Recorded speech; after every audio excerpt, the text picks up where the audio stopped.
Dear reader, allow me to introduce you to my book. Though it might at first appear like many books you've come across, it is far from ordinary. You may, therefore, have some misunderstandings about its nature. The story that awaits you has not been fully told. In fact, its conclusion is not yet known, even to me. It is in that way that my book is special. It is in that way that you are. Without you, there is no. Chapter 1. Normal isn't what it used to be. This is a story about change. Nestled in a shallow valley is the town of Beacon Pines. Far from the town square, across the river, past the neglected welcome sign, a young boy walks alone at dawn. His name is Luka VanHorn, and like you, dear reader, he's here for a reason.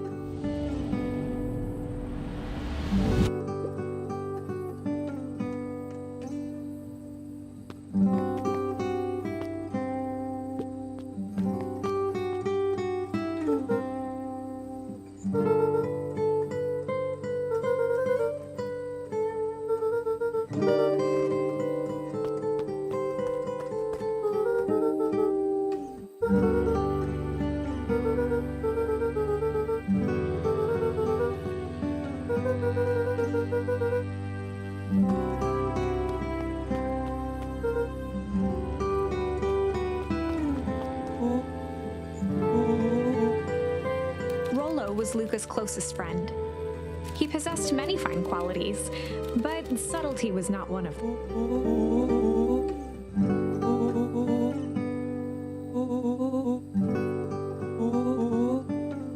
Rolo finally noticed the tears welling in his friend's eyes, and the flowers on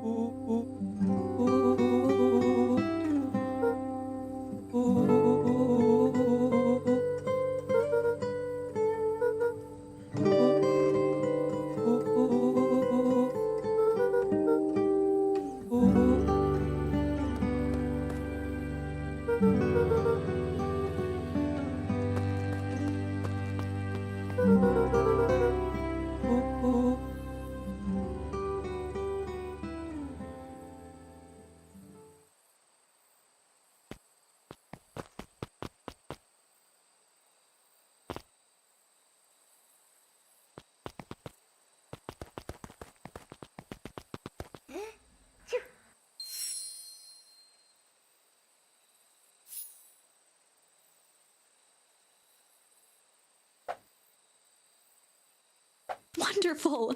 I had a good feeling about you from the moment you opened my book. That charm is a very special thing. Very special indeed. Keep hold of it for now. Its purpose will reveal itself soon enough.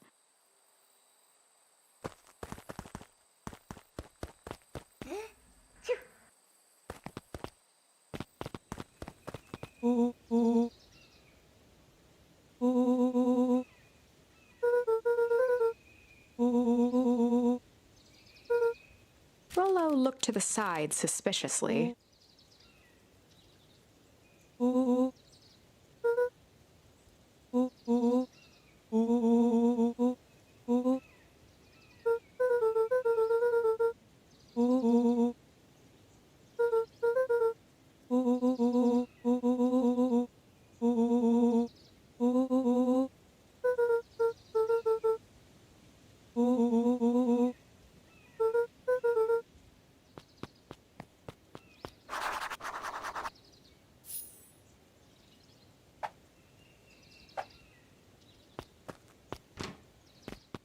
Dear reader, forgive me for this interlude. Remember that charm you found in the dandelion patch? There are more of those special charms to discover throughout Beacon Pines.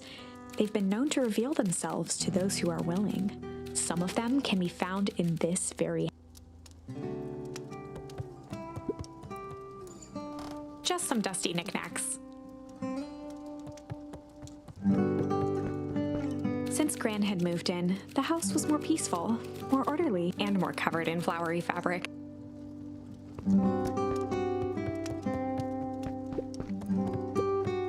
One of his father's old stethoscopes, Luka had spent countless hours listening to anything and everything. Not for years, though.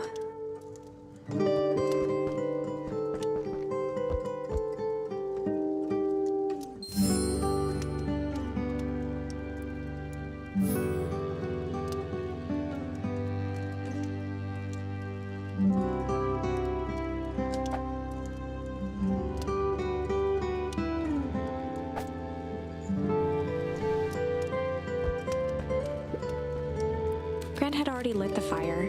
She kept a warm house, as if by grandmotherly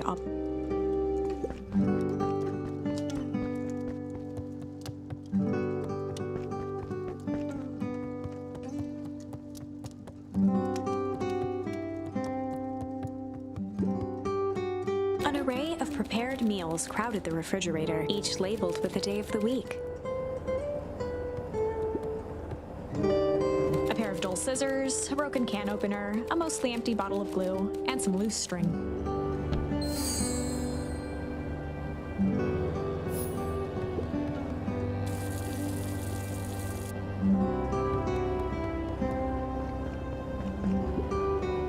The only piece of furniture Gran had brought when she moved in.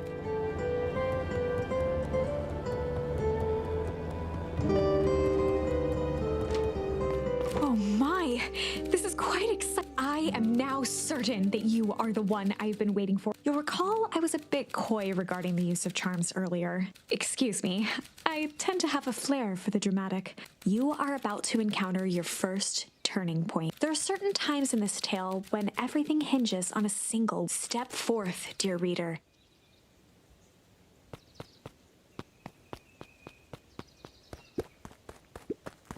A sturdy old wheelbarrow. A beginner's guide to gardening laid open on the bench.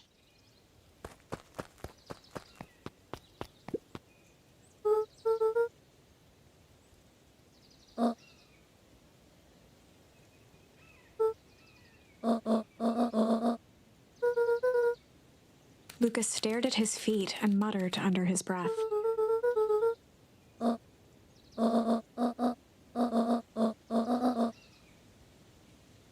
Right, of course. I forgot.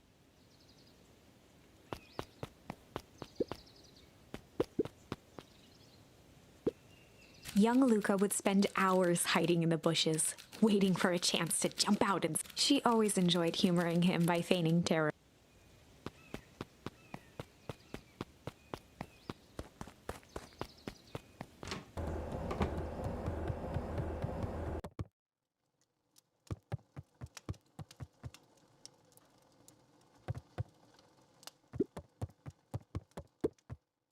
Luka paused at his parents' bedroom door. He just wasn't ready to go in yet. Gran had commandeered the upstairs closet when she moved in. "Some things need shelter from a young boy's mischief," she said.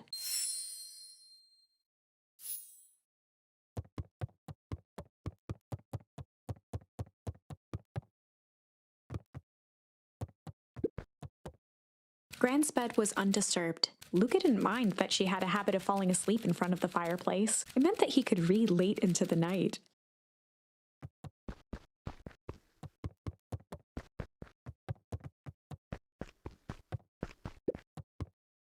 Luka tossed on his favorite old sweater. Even though it was the first day of summer, a chill still hung in the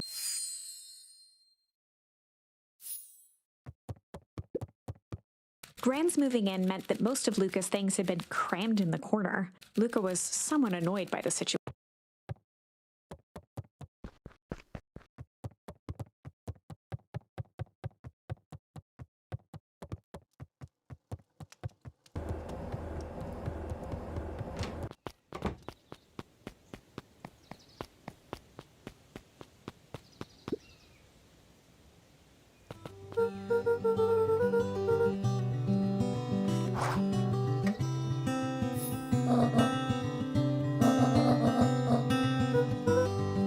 The less Gran knew, the better for everyone involved.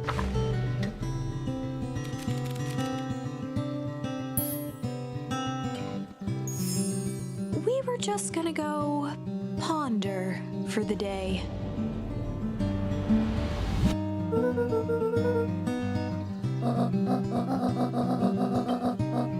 This was Luka's chance to sell his alibi.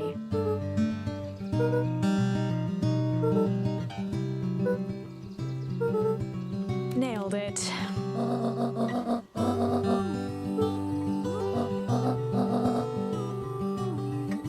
Impressive. You've managed to navigate your first turning point without too much of a mess. That is the power of charms. A single word can change everything. I think it's time to introduce you to...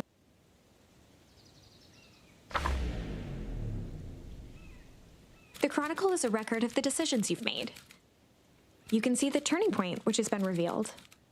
At any time, you can use the Chronicle to go back and invoke different charms, creating new break. Luckily for us, this is the one and only turning point where the charms won't dramatically alter fate. It's the perfect opportunity to experiment with rewriting.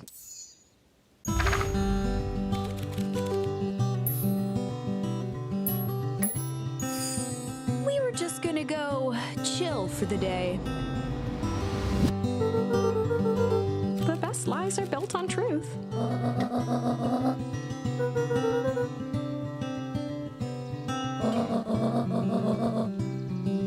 Easy.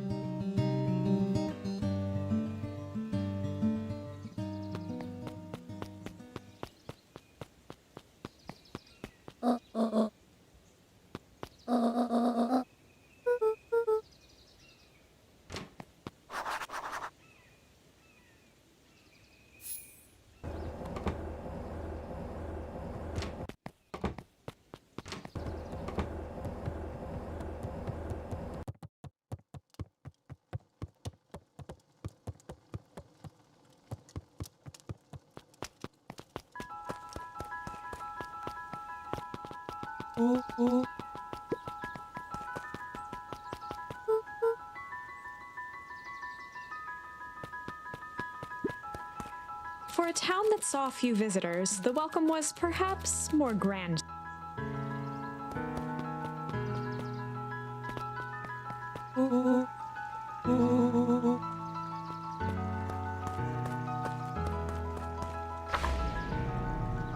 Chapter 2. Welcome to Beacon Pines. For many years, this valley had been a small mining outpost. It wasn't until Sharper Valentine built his fertilizer company that Beacon Pines was established. Over the next 30 years, the town had grown and until the foul harvest. In the 6 years since, everyone was simply trying to get by.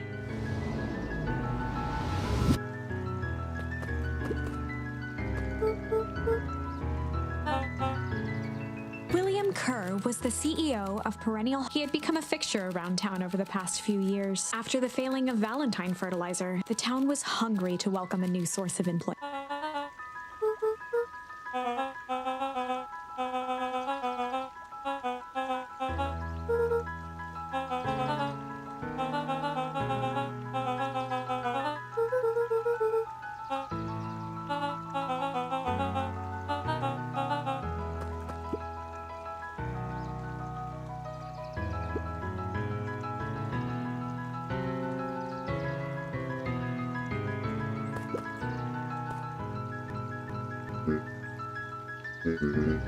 Mayor Augustus Valentine. Flustered, Gus instinctively loosened his tie.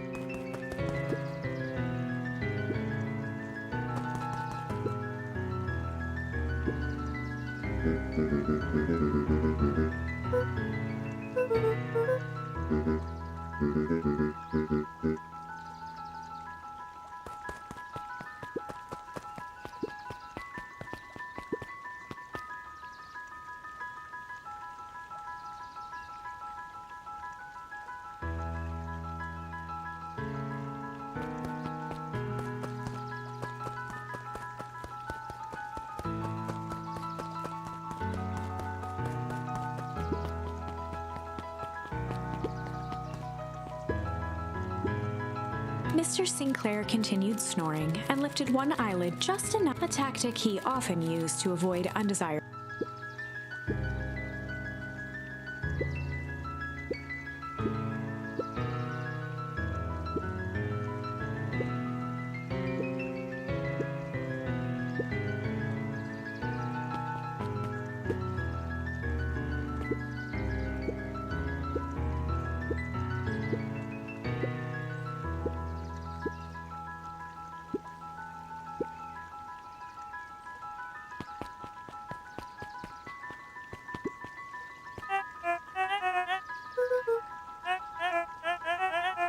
He pulled a pen from the pocket of his sweater vest and began to frantically jot something down on a clipboard.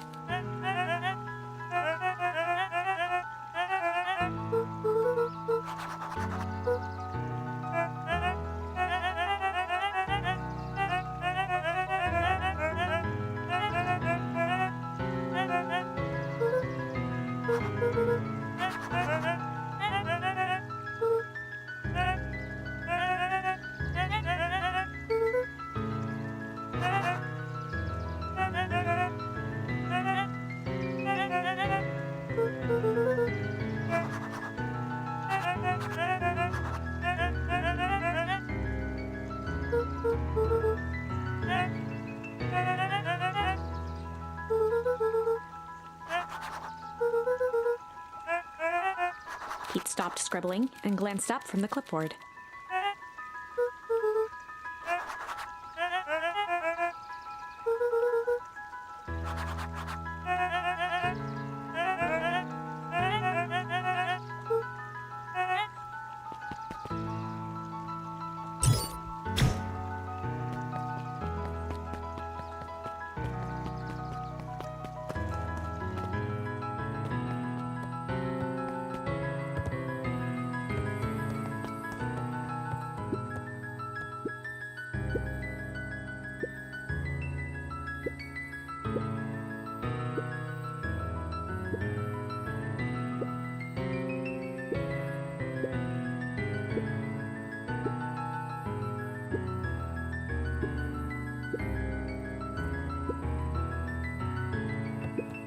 Whenever Luka saw his dad's chair by the pond, it reminded him of the days they'd pack up a couple of sandwiches and fish.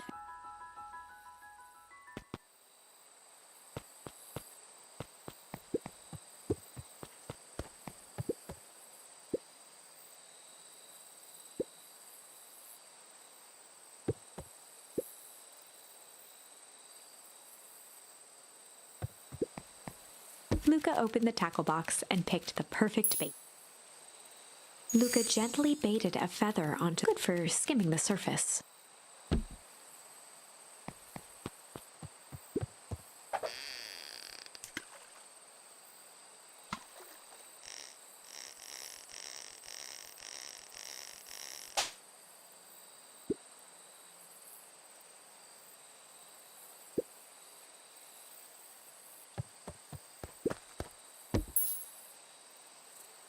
Luka gently baited a feather onto the good for skimming the surface.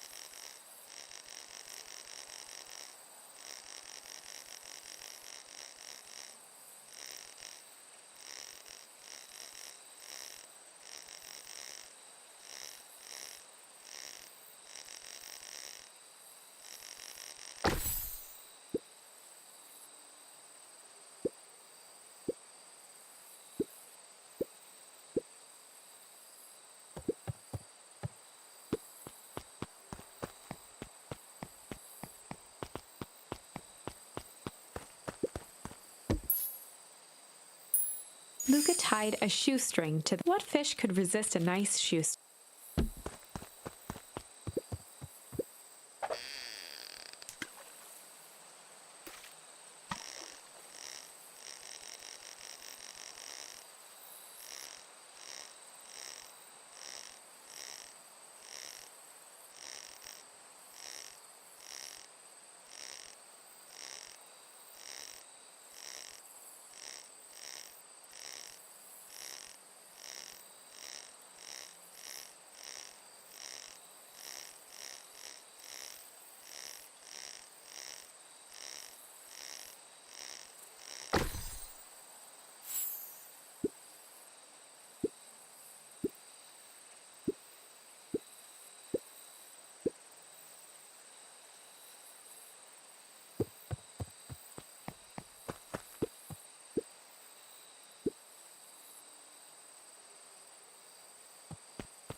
The boys had a good thing. As long as they kept old Jeff happy, they had an endless source of precious materials to add to the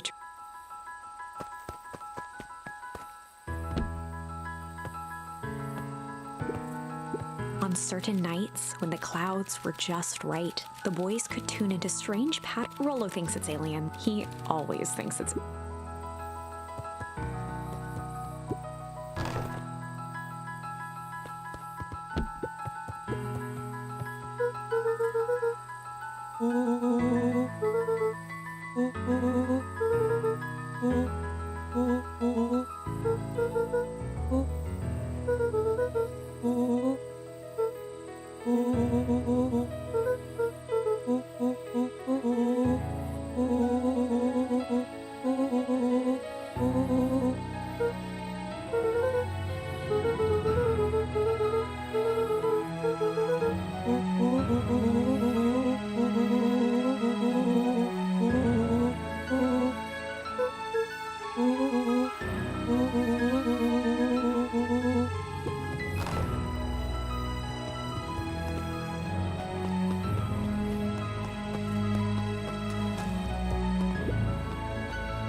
Oh, right.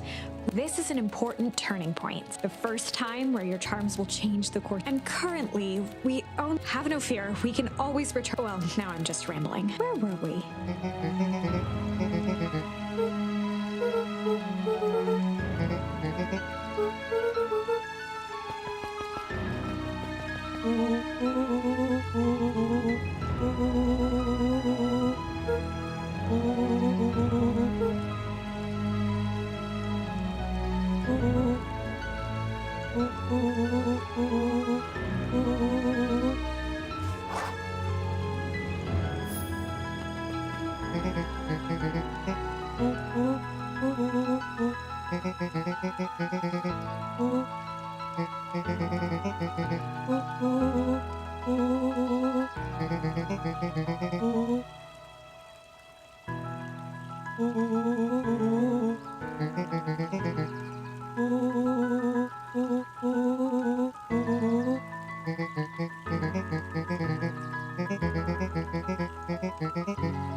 Rolo froze as Roxy took a step toward him, cracking her knuckles.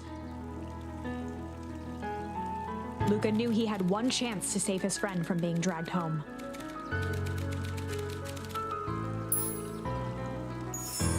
In the past, he found the best way to deal with an enraged Roxy was to be a little chill.